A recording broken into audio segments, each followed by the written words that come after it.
Hello, you've tuned to this week's episode of Next Steps Forward, and I'm your host, Chris Meek. As always, it's an honor to have you with us. Next Steps Forward is committed to helping others achieve more than ever while experiencing greater personal empowerment and well being. This year is the 25th observance of the September 11 terrorist attacks. I encourage you to visit the 9/11 Legacy Foundation website at the 911legacy.org. That's the 911legacy.org. To raise awareness about that important date in America's history, I'll be hosting a number of guests in the months ahead who lived through the attacks and/or have been motivated by that day and its aftermath to act in the service of others. My very special guest today is Livestrong CEO Suzanne Stone. People may not think of Livestrong as having a 9/11 connection, but Suzanne and I are going to talk about a very special 9/11 related event coming up. Suzanne Stone is a longtime nonprofit leader, storyteller, and advocate for cancer survivors. She became the president and CEO of Livestrong in late 2023. Before taking the organization's top leadership role, she served in several senior positions within Livestrong as she helped guide its programs, strategic initiatives, and survivor support efforts.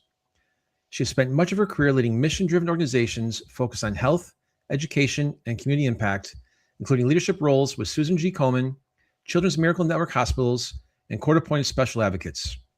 A graduate of Texas Christian University, Suzanne began her professional career in television production and earned a regional Emmy Award before transitioning into a nonprofit leadership. Suzanne Stone, welcome to Next Steps Forward. Chris, it is so great to be here. Thanks so much for having me. No, it's great to have you. And my viewers and listeners know I'm a huge avid sports fan, so I appreciate you giving the Horned Frogs sign there. So with respect to that, I love and appreciate that. So thank you. I went to Syracuse undergrad and grad school and USC for my doctorate. And so sometimes I'm selective in schools, not so much on UCLA or Georgetown, but we're okay with TCU. We'll have you on today. Thank you. I appreciate the leeway. Thanks for that. Of course. Yeah. Happy to. So Suzanne, before we talk about Livestrong, I'd love to start with your own journey. What drew you to mission-driven nonprofit work and what motivates or inspires you to keep doing it? Life is not, career in life is certainly not linear, and we have a grand plan, or some of us have a grand plan. You get out of school and you're going to have this career, and this is the way it's going to look, and this is the path that you're going to take. But life has an opinion on that, and very rarely when you get to what I call the back half, which is the best half also.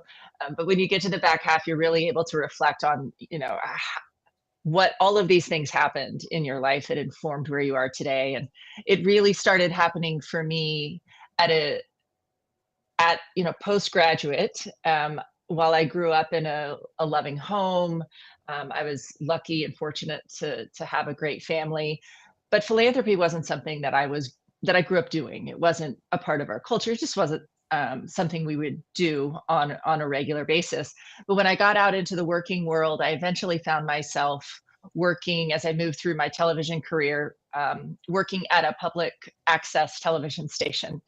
Public access, for those of us who are old enough to remember, I say that she is the mother of YouTube. It is all her fault, and it was the greatest. You go back to Saturday Night Live and Wayne's World. When Wayne's World was on and in its heyday, I was actually working in a public access station in the neighboring town of Aurora, Illinois. So Aurora was where Saturday Night Live, that skit was set, and I was in Naperville, which is literally right next door.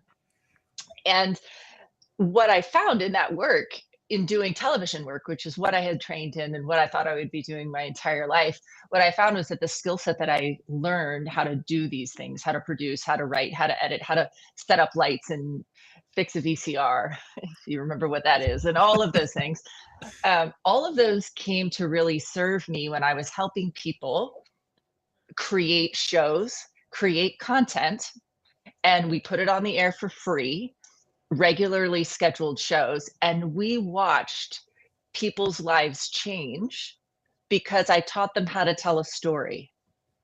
And I was young and I didn't really understand what was happening deeply, but I recognized for the first time that I could do something and make a living and help other people, and that felt really great. And that really started my trajectory towards nonprofit work. Public access stations are nonprofit, but that really was not where my head was. It was television. But that's really my first introduction to what it felt like to do something for work that meant making other people's lives better. And that was pretty cool. I love that story. And my listeners know I'm a huge, huge country music fan. And there's a line in the song by one of my favorite artists. He says, "Do what you love and call it work." Yeah. And you just Yeah. transition that with the whole PSA piece of your career. Absolutely. It's not just a privilege to be able to do what you love, but when you stop thinking about things like how much money am I going to make? Of course, that's important. But instead, ending every day with how fulfilled am I? The rest of it kind of starts to take care of itself. It's not an easy path for sure.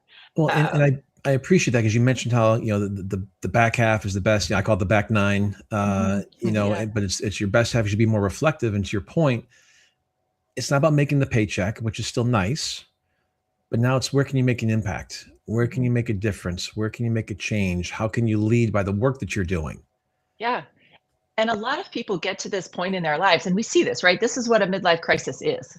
And luckily for me, I was doing this in my 20s. So it was my quarter life crisis, but it wasn't a crisis at all. It was an evolution. And so many people have this midlife crisis. And what it really is about is saying, it's great if I make widgets, but I don't feel like I'm contributing to the world. And it's this sense of legacy that people are looking for, the sense of purpose that we call it all the time. Like, what's my purpose in life? And I believe deeply that if every single day you do something to make somebody else's life just a little bit better, then that's the seed you've planted. That's the legacy you're leaving. And that's the thing that people are really looking for that internal and that real personal growth and emotional health and well-being. And I'm going to go off script here again, and my producer's going to hate me for it, but I want to go to that word used a few times, legacy. Yeah. And, before the show, we were talking about spending time with your son over the weekend, which was a gift and a blessing for you. My wife and I are blessed that we've got our 3 kids here, even though one's graduated from college, she's here. But you're teaching them, it's not about, to your point, making widgets. Yeah. Fine, make the widgets, but do something else too to help better somebody's life. And you mentioned earlier about how you weren't really in the nonprofit space, but I'm sure you did something unintentional, like volunteering at your church or a soup kitchen or backpacks for kids or something like that. Mm-hmm. And by doing that and showing the next generation our legacy, what giving back does, what it means, not only for the individual on the receiving end, but to you personally, it's scientifically proven that people feel mentally and physically better by giving back. Absolutely. It's that great quote, a society grows great when old men and women plant trees, the shade of which they will never sit under. And that's what legacy is. And that's what making an impact is really about. It's every single day coming to work at this job or at Children's Miracle Network or Komen or CASA or wherever it is, or even literally I had my bike stolen, and that's a whole story. You can read it on LinkedIn, but it's a whole story.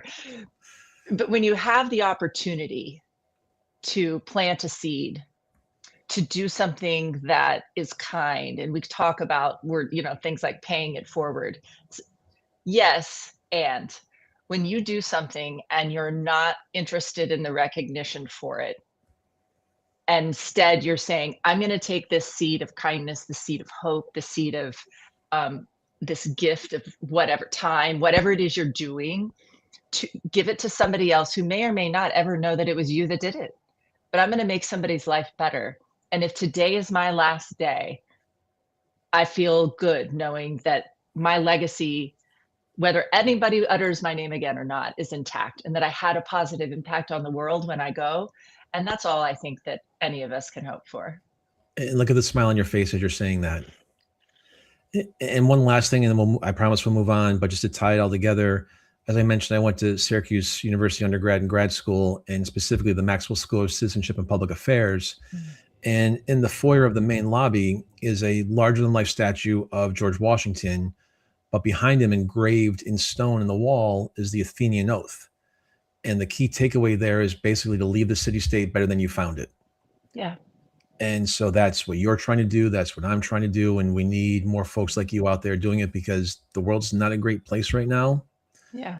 and we need some people planting seeds out there. Yeah, we need a whole lot of Johnny Appleseeds. I love that. All right, let's move on before my producer Eric gets mad at me. Absolutely, let's go. So one of my team members moved from politics to nonprofit work, and when he was asked to make the move, he didn't think there were any similarities. But then he realized both professions involve leading professionals and volunteers, motivating people, fundraising, organization building, and working with the media. As you mentioned, you began your career in television production before moving to the nonprofit leadership world. What caregiver skills or overlapping responsibilities did you find, and what new skills did you have to learn? It's a great question. What I will say is that I have started referring to the work in the sector in which I sit as social impact work. So nonprofit is the only difference between the work that I'm doing here and the work that we at Livestrong are doing today and the work of building widgets. There's a few differences, but the work of building widgets from a business perspective is how we pay taxes. How does the IRS recognize us? And that's the only fundamental difference of business operations. Otherwise, like your friend talked about, it's the same. I manage a budget, I manage people, we talk about strategy, we have a 5-year plan. We're looking at, I'm working with PR professionals, we're doing comms work, very entrepreneurial. Most people who say, I'm going to start a nonprofit, they're starting a business. It's the same as starting a business. So there is no real difference there. The one difference is that a lot of the work that we do in social impact is not about selling widgets. We're talking about selling hope and optimism and the belief that it can be better than what it is today. And we have a plan to make it better, whatever it is, whether that's saving 3-legged dogs or the warming ocean or people impacted by cancer. No matter what the thing is, that's really the difference, the only difference. The skills that I learned in my for-profit work or my prior life, I would say, are invaluable. And the only way that I'm able to do the work today is because I was able to learn the art of storytelling and how important and impactful that is. And then the second piece is listening, not just hearing somebody's opinion or hearing about, but actively listening and learning from other people, having the ability and the patience to sit and say, Chris, tell me more about that. Why is that? Like leaning in with pure curiosity and not that immediate, oh, I already know. I already have a solution to that. But to be able to truly sit and say, that's such a unique experience. Help me understand, like, where did you come from there? How did you get there? What did you think here? Learning to develop that has been a great gift for me as I sit in this chair today. I loved how you started that response by saying part of your job is selling hope. And we've all heard the phrase, the statement that hope is not a strategy, but you preface that by saying, if you're in the nonprofit world, you're running a business. And so while hope might not be a strategy, it's certainly part of a mission statement and certainly part of a corporate vision. And so I love how you said that. And so let's go on and dig deeper on this because there's a lot more to uncover here for you. So you've worked with organizations, as you mentioned, focused on children, families, health, and advocacy throughout your career. Is the common thread that connects all of that work as simple as just helping people, or is there more to the story? I believe you can define everybody into one of 3 buckets. So if I gave you $1, Chris, and I know your answer already, by the way, because we're talking today, but if I gave everybody on this planet $1 and I said, you can't keep the dollar, you have to put it in a bucket. You have to put it in a philanthropy bucket, plants, animal, or people. Those are the 3 buckets. And don't worry, the other buckets will be fine. Like I love animals too. I have 3 fish tanks, 2 ponds, a dog, a cat. Like I love the animals. I save them on the regular. But if I had $1 to give, I would put it in the people bucket. For me, it was do I care about the others? Absolutely. But I believe everybody has a connection with something that is deeply passionate. And for me, it is people. I am constantly looking for ways to relieve suffering. I don't like to see people suffer at any level of embarrassment. If you happen to be a friend of mine, you will know that if we are watching a show or a movie together and somebody gets embarrassed, I'm like, oh, I don't want to see, I don't want to listen, I don't want to see.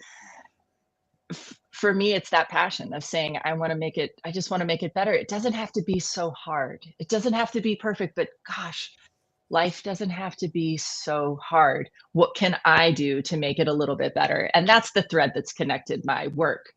I will say when I became accidentally the head coach at the community college in upstate New York, head women's basketball coach, that was the moment that I realized it was about people, that I wanted to do everything I could always to help people. Okay, so I don't know anything about that story, but as somebody who's from upstate New York and literally just came back from a baseball tournament with my son in Cortland, New York at about 1:00 this morning, where in upstate and what community college? Schenectady County Community College, SCHENT. Oh, I used to be able to spell it, SCHEN. Anyway, Schenectady. Outside of Albany, that's all you have to say. Outside of Albany, right? It's right outside of Albany, and it is a small town. I was executive director of public access station there at the time, and that wasn't enough money to support, and so I needed to get a second job. So I looked in the physical paper want ads. I believe that they were the want ads.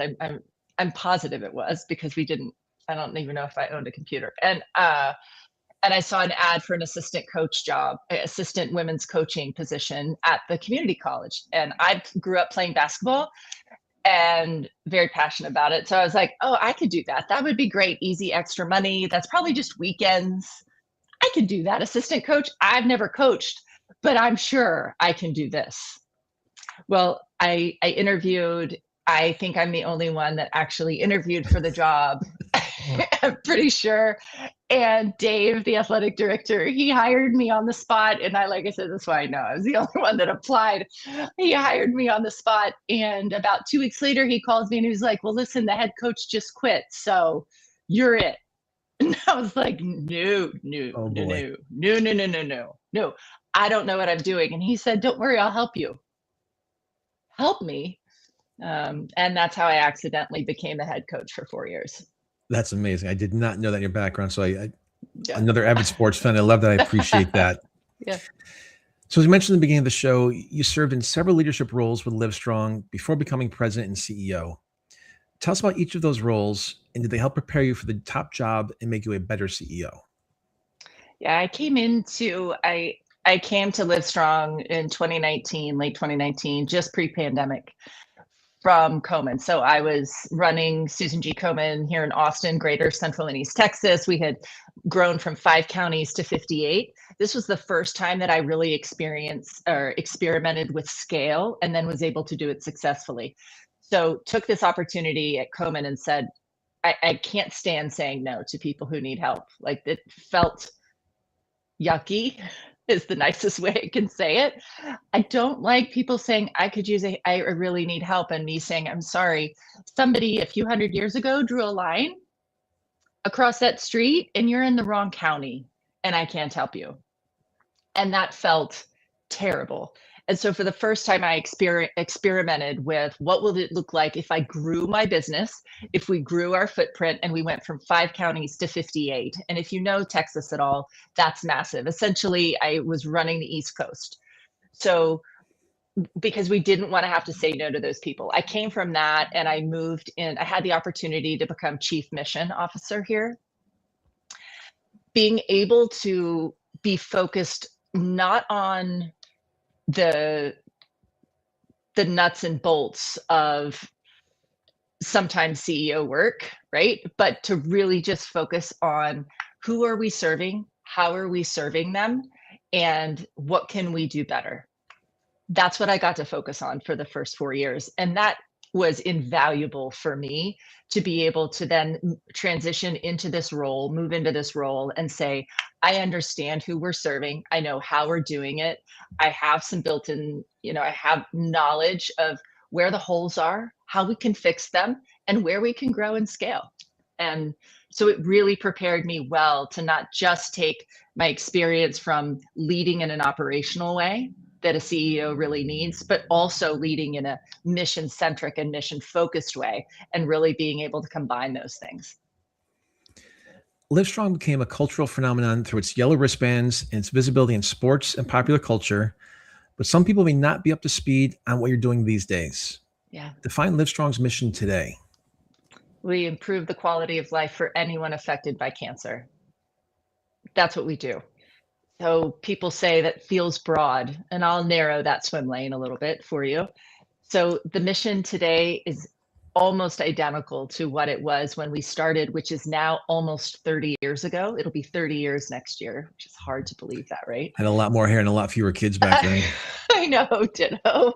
So my hair's longer, but it is primarily the same mission. So it's changed and evolved only because the world has changed and evolved. But just like 30 years ago, just like then, our focus begins and our impact begins at the moment of diagnosis. Prevention, of course, is important. We want everybody to get screened. When you get screened, you catch that disease early. That changes the course of your life when you're diagnosed at stage 1 as opposed to stage 4. Big deal. And there are literally thousands of social impact organizations all across this country and the world that focus on prevention and screening, and we support them 100%. But that's just not what we do. Our focus is from the moment of diagnosis. You hear those words, and that's where we begin to intersect. And it's not just with the patient, it's with anyone in the ecosystem that has been affected. If I receive a cancer diagnosis, it is my ecosystem that shatters. My physical body has now, I know it's going to change, but my entire ecosystem also changes. And those people need support and help too. They've got to figure out, how do they interact with me? What happens at work? Who's walking my dog? Is this the right treatment for me? How do I tell my kids? I need a second opinion. I don't even know what I'm supposed to ask the doctor. Can I eat grapefruit anymore? Am I supposed to sit on my couch, or can I just sleep in? I feel like garbage. Do I have to take this treatment? All of these questions and so much more happens and starts running through your head when you have that conversation. So we're here to do a few things. One, we want to make sure that you understand that no one faces cancer alone. 0 people. We're here for you. We've built a community. So if you reach out to us, I can connect you with the expert that you need, no matter what it's about. What Livestrong is not is we are not the expert in any of those topics. But what we are expert in is telling you who is the expert in those topics. Because trust today, that is something that is hard to come by. And it's with so much information, whether you're using an AI platform, an open AI platform, or your old school Google, or you're reading books, or you're listening to podcasts like this one. Who do you believe? Who do you not believe? Because you can Google right now, am I going to die in 5 years? Because that's what everybody does. What is the life expectancy? How long am I going to live? Right? It's the first thing that they do, of course. And they're going to get 9 different answers if they look at 9 different sources. How do you know which one to trust? Come to Livestrong, and we've already done this hard work for you. We've been here for 30 years, so I can tell you which organizations you can count on for support that you need with the question that you have. So first is resource support. Trust, big issue. You can trust us.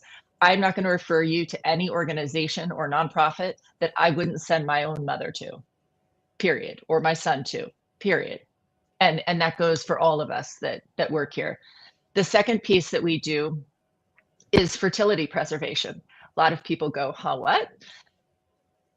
Cancer is being diagnosed at a higher rate than ever, and we're watching this rise in our what we call the AYA community, so adolescents and young adults. These are people of childbearing age. There's a lot of reasons for it. We don't have time to go into all of the reasons behind why we're seeing this increase, but when men and women are being diagnosed with cancer before they've had children, or even maybe after they've had one, cancer treatment, not always, but quite often, and often more often than not, can affect your ability to have children in the future. Just because it's not cancer of a reproductive organ doesn't mean that your treatment isn't going to affect your ability to have that. Cancer or fertility preservation for women averages $14,000, and you will have to do it prior to treatment, which is usually about 2 weeks. And with the exception of only 22 states in the United States, private insurance is not mandated to cover that, which means you have to make a decision quickly. You were diagnosed, we'll make this up, you're diagnosed on a Monday and your physician says, we want to start treatment in 2 weeks. You have 2 weeks to decide at age 20 if you're going to preserve your fertility or not. And if you do, you now have to come up with $14,000 to do that. It's a lot. So we've created a network of over 150 clinics all around the country who've raised their hand and said, I'm here to help. They deeply discount their services for us. And then on top of that, we have a partnership with EMD Serono. They produce a fertility stimulation medication that instead of it costing $4,500, which is what it might cost if you have to pay out of pocket if you don't have insurance, or it's not covered by your insurance, they provide that at no cost. So we have this big one. Exercise oncology is another big pillar that we have. Moving is medicine. Once you get diagnosed, we used to say cancer and we would whisper that, oh, she's got cancer. And the prescription was to lay in bed and we would watch people deteriorate. What we know today that is so different than what we knew 15 years ago is that if you move, you are 5 times less likely to die in those next 5 years. All you have to do is move. So we've got between Livestrong at the Y, Cancer Fit, we've got videos, we've got train the trainer programs. We want people who have been diagnosed to get up and move. It's not about running a marathon. It's about going to the mailbox. It's about standing up and down from the couch 5 times a day. These are disease appropriate, treatment appropriate options for you to move. And then education. We wrote a book last year, My Brave Friend. We're always looking for new resources that we can create for our youth.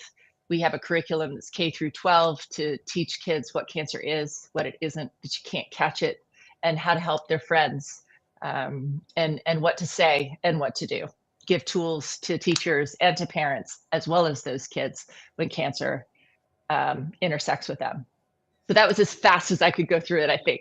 But those are the highlights of the things that we do here. And to that point, you've been flashing your very bright yellow wristband. If people want to get a wristband and learn more, where can they go? Livestrong.org. Super simple. They're still $1. They've always been $1. They will be $1 for as long as I'm here anyway. And I can tell you can find them on our website. You can go to eBay and Amazon and buy them for more from people who buy them from us and resell them. But I would rather you not. I would rather you just come to livestrong.org and we can help you with anything that you need. We've been talking to Suzanne Stone, CEO of Livestrong. Stay with us and we'll be right back.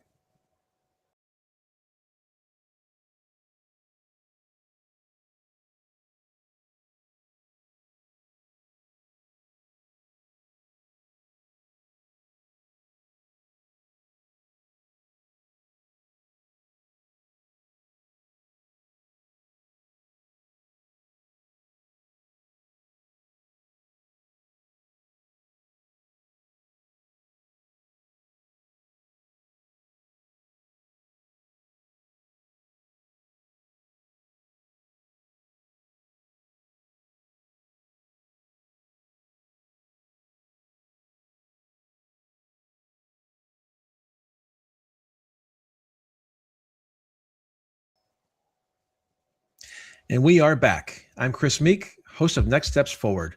And my special guest today is Livestrong CEO, Suzanne Stone. Suzanne, we've been jumping over a little bit on the Q&A list we have here, but a big part of why we're connecting today, there's an important event coming up, and I don't want to wait until the end of our conversation for us to talk about it. And that event is the First Responder Ride for Resilience.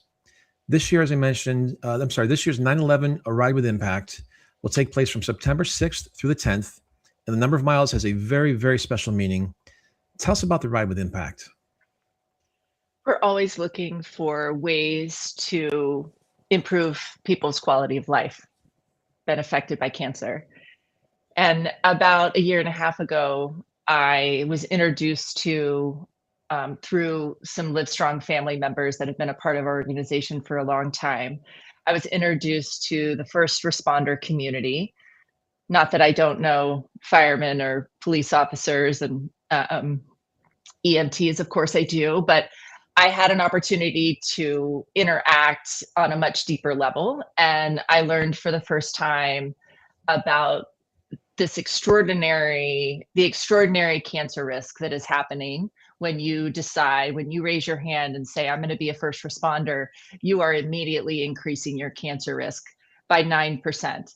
And if you are diagnosed, your mortality rate is 14% higher than the general population that is diagnosed with cancer. There are multiple reasons around that, but when I understood that and I met people in the first responder community who were going through that, I said, okay, we've got to do something about this. This is an opportunity for us to impact here. So over these past 18 months, we've really done some work here on our side to better understand what's happening in the fire service, in first responder community, to understand how one another, or how everybody's being supported. And I know there's room to do more and to help. So we partnered with another nonprofit called Friends of Firefighters and also the Boston Fire Cancer Foundation. They both operate out of Friends of Firefighters operates out of the FDNY, or with the in partnership with the FDNY in Boston, of course, with outside of Boston. And while those are very locally focused nonprofit organizations that do incredible work, Friends of Firefighters focuses on mental health and resilience. They were created after 9/11, and the Boston Fire Cancer Foundation was created after a fire that they provide direct financial support to members of the Boston fire community when a cancer diagnosis happens. And so partnering with both of them to say, this is the 25th anniversary of 9/11. And there have been almost 50,000 people that have been diagnosed with cancer post 9/11 as a direct result of that day. And thousands of them have died. Thousands of them are a part of the first responder community, and we're only seeing that number increase. So I started asking a lot of questions, and I said, we have to do something. So we partnered together and we said, we're going to do something to remember 9/11, remember the 343 men and women that ran in that day that did not come back out. So we're riding 343 miles. We leaned into what we know best. And what we know is when people have an opportunity to take action and to move and to do something, this gives them power, and it gives them the ability to help, to continue to help heal. When you can heal through action. Getting on a bike, whether you have never ridden a bike before, although I think you should get on a bike before that day, just suggestion. Whether you've never, you're not an avid cyclist, but you can ride a bike, or you do this all the time, this is an opportunity, a literally once in a lifetime opportunity, because this won't occur again. When we're all coming together, the ride is full of first responders and firefighters. It is full. These cyclists are people who have been personally impacted by 9/11. We're going to ride from Boston to the 9/11 Memorial over the course of 5 days. If you do the map, I know everybody's like, it doesn't take 343 miles to go from Boston to New York. No, it does not. But every mile, we are remembering someone from that day. And so that's why it's 343 miles.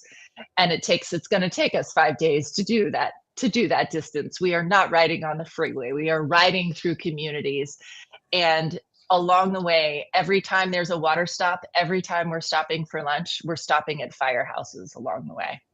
We're really excited. These communities are welcoming the riders with open arms. But the reason we're doing this is because we're raising money.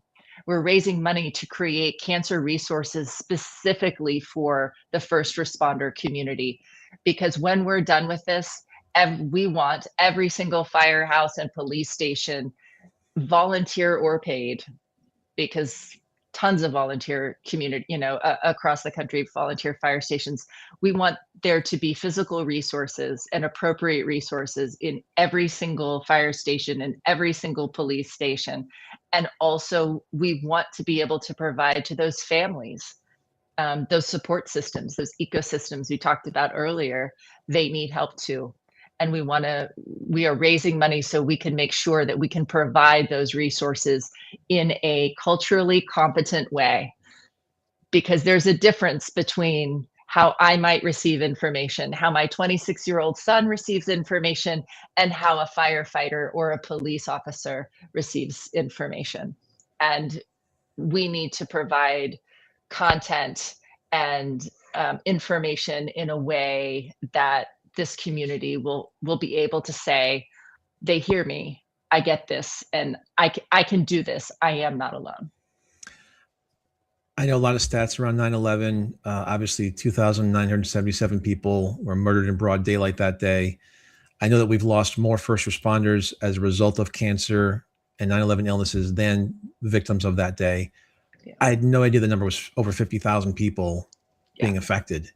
Yeah. So where can people go to learn more about the ride and to register for the ride?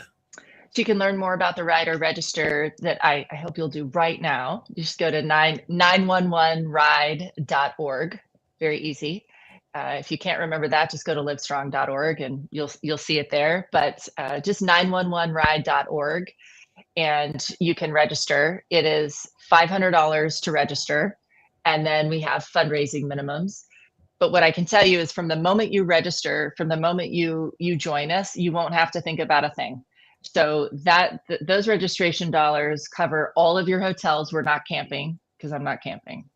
I'm done camping. Not even glamping? No, we're not even glamping. You're going to have a room with air conditioning and like a private bathroom. No, we're staying in major hotels across, hotels that you would think about. So from the moment you get there, you're getting a cycling kit, breakfast, lunch, dinner, mechanics, SAG support, snacks, drinks, not to mention the camaraderie, and all of the swag that you might think comes alongside that on that final day. So there's nothing you have to do except figure out how to show up in Boston. Get to Boston and we got you covered till New York. So when we leave, our last stop is in Stamford, Connecticut. That community lost 11 that day. We will leave Stamford on the morning of September the 10th, and we will ride, we will muster at the firefighter memorial just outside of Manhattan, and then we will ride to the 9/11 memorial, where we will have a ceremony, and then we will finish at Battery Park by mid-afternoon. This is something that is so exciting, and it will be memorable, special, and all of those, like I said, everybody who's riding has a connection, and it's going to be really an incredible day. But there's nothing that you have to worry about. The route's up on the site. We've got you covered. I'll even have a tracker in case you decide to take a side journey. I'll know where you're going. And that's the 911ride.org. Yes, 911ride.org. And thank you for giving the plug. I was going to mention it. Your last stop here is in my hometown of Stamford, Connecticut, and I know that firehouse well. They actually have a Twin Towers memorial outside of that firehouse. And so for my friends and family here in Fairfield County in the Nutmeg State, I expect you to be there, to cheer everybody on. The mayor will be there with us too. In Boston and ride down here with us. It's 34 miles from Stamford to New York. Is that right? It's 38 from my house, and I'm a little bit north, so that sounds about right. It's going to be a little bit more because we are not going straight. We're as the crow circuitous. Correct. We're not going as the crow flies. Yeah. So Suzanne, a lot of my viewers and listeners know my mom Camille lost her courageous battle with cancer on October 26, 2006. But throughout her fight, she never lost her faith. What role does faith play following a cancer diagnosis, both for people who succumb to cancer and for those who ultimately become survivors? Faith faith is really important to have. I say it doesn't matter what your faith is in, but I think that faith and hope are similar. It's this belief that your day tomorrow will come, and that tomorrow could be better than today was. Um, mental it the mental health struggle when you are diagnosed with cancer is real. It's not just about the physical manifestation of the disease. The mental manifestation of the disease comes in what one of my good friends, John Kaufman, calls waves. Having having a way to process what's happening to you, your family, your ecosystem, your life, because it will never be the same, is really important. Faith in the future, faith in your community, faith in an entity or a being, whatever that is for you, is really important. This is a piece where when people say, my friend was diagnosed and I don't know what to do. Well, meal trains are great. Everybody loves a good lasagna. There are other things that you can do. And one of the ways that I talk a lot about is to show up with coffee and sit on the couch. It's not asking necessarily for permission, but saying, hey, we're going to go for a walk, or let's go to the mall, or let's watch a Netflix movie together. It's making plans for the future, even if the future is 10 minutes from now. Those are pieces of faith, I believe, and the belief that tomorrow is going to be a great day. You were made for this job. Thank you. What do you wish every newly diagnosed cancer patient understood about their diagnosis and the road ahead? But I wish that everybody who is diagnosed today with cancer knew is that their starting line is not where it was 30 years ago. The work of Livestrong and the work of so many other organizations like us has allowed us to move the starting line. You are not the first person to be diagnosed with cancer XYZ, but it feels like that. 100% it does. And if for 1 minute I could say anything to the person that's being diagnosed today, not only are you not alone, but you don't have to start at the beginning, because millions of people have come before you. And the starting line isn't, I don't know what to do, there are no resources, I'm confused. If it's not Livestrong, there are others. You can come to me and I'll tell you the others too.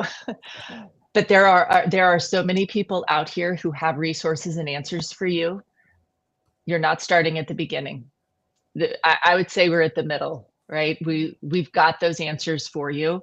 I know it's frustrating and I know it's confusing, and that's why Livestrong exists, to remove that confusion and to remove the fear that's happening inside of you, or at least help mitigate some of it. But you don't have to start at the beginning. There are others who've come before you and you can stand on their shoulders. In fact, they want you to. So many people diagnosed with cancer put a brave face for those around them. In what ways can family members and caregivers misinterpret and respond to what patients are experiencing emotionally? And how can loved ones provide meaningful support without overwhelming the person who's battling cancer? Yeah. So we talked in the very beginning, one of the gifts that I learned over my early life was learning how to listen and actually hearing people and understanding what they were saying. And so I think number one, listen to them. Don't assume you understand what their challenge is. Don't assume that they're hungry. Don't assume that they want Jello. Don't assume that they want your company. Don't assume that they want to talk on the phone. Just ask them. The response I hear a lot is, well, I don't know. I don't need anything. When I lost my best friend, she used to, in fact, even in her eulogy, Jamie, the one who gave her eulogy at the end, she said, Sean would always say, I'm fine, I'm fine, I'm fine. She was famous for saying, I'm fine. And a lot of people say that. The fact is, they're not fine. They're protecting you. So allow them that. Allow them that to say, hey, I'm fine. I'm fine. And that's why I said earlier, it's okay for you to just show up and say, hey, I know you've got your infusion appointment tomorrow, and I really need to catch up on my book. So I'm going to come and sit with you. Sometimes it's the sitting. That's all they need. You might, if they have a family, go to their kid's game. Show up at the play. They're not your kids, but they need you too. Take the dog for the weekend so they don't have to worry about the dog. It's things like that that really impact somebody's every single day and lightens that emotional load just a little bit, enough to really have an impact. That's what I would encourage people to do. I want to touch on something you just stopped yourself in saying, because it's intriguing to me. You started to say, I know you have your chemo treatment, and then you stopped and you said your infusion treatment. Mm-hmm. I know there's a lot to be said about word selection. And is that part of the process as well, in terms of being there for an individual, in terms of, using the right key terms and phraseology, so it's less scary? Because obviously chemo is like, oh my God, it's chemo, it's the big C and all that. Infusion treatment, that could be anything. Doesn't sound as scary, does it? No, it doesn't. No. And so that's interesting. I've never heard that before. And so I'm curious if there's a different, I don't want to say language, but certainly a terminology or nomenclature that people use in the cancer survival or treatment community. Sometimes you're receiving infusion treatments with immunotherapy, and there may be other drugs or therapies. You might be in a clinical trial. It might not be what we call traditional chemo.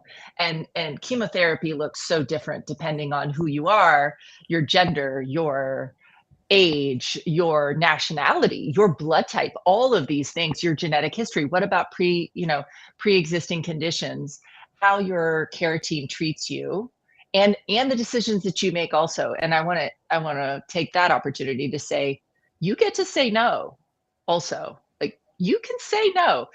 So infusion is a more accurate way to describe treatment in my mind, because we see people going through treatment that involves things other than what we might think of initially, right? Is that chemo cocktail, whatever your cocktail might be.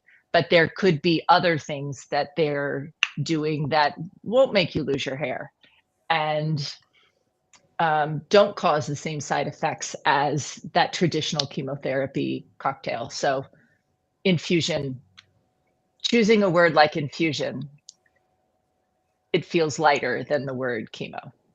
No, that I appreciate that, because I know in a lot of things, for example, we're talking about the 25th of 9/11 coming up. And I was told you don't use the word anniversary because that's something that you celebrate. And there's nothing to celebrate about this. So I use the words 25th observance or commemoration. And so yeah, still a solemn day, but a little bit lighter from a mood perspective. Yeah. One group that we're not talking about are the caregivers. And, we know that caregivers, they often neglect their own health and emotional well-being while focusing on the patient. If someone feels overwhelmed right now, caring for a loved one with cancer, what first steps would you encourage them to take? First, I want to encourage them to find themselves some peer support. In glioblastoma, for example, patients who have brain tumors, their caregivers actually suffer statistically more than the actual patient themselves, because the personality of the person that they're caring for changes over time, and they are grieving in real time as they lose the person who is physically there but is no longer their person that they know. As an example, caregivers need to do a couple of things. One, they need to acknowledge, I hope that they will acknowledge that they are struggling, and it's okay. I've never met a caregiver who said, that was fine. Like I just had to take a couple days off work or leave work early on Thursdays. Like that's not what's happening. There's this heavy emotional load that occurs. You are grieving somebody, the loss of life, the loss of your life, what it looked like prior to this event. And now you are effectively changing. So I would encourage you, one, to acknowledge that to yourself. Number two, seek out a peer group. People still today, although I want to just say, come on, therapy is not a bad word. Therapy means I'm going to go make sure that my life is full and that I'm healthy and that I can help others. It's the putting on the mask, right? It's the airplane thing. You've got to put on your own mask. We've got some great partners who have peer-to-peer support groups for caregivers, not for the patients. These types of groups allow you to connect with people who are just like you, who are doing very similar work, who have been in this position. Learn from those people. If you treat it like you would your business, whatever your business is, you would not, I hope, if you don't know how to do something at work, you go learn how to do it. You go find other people who have done it before you. It's the same.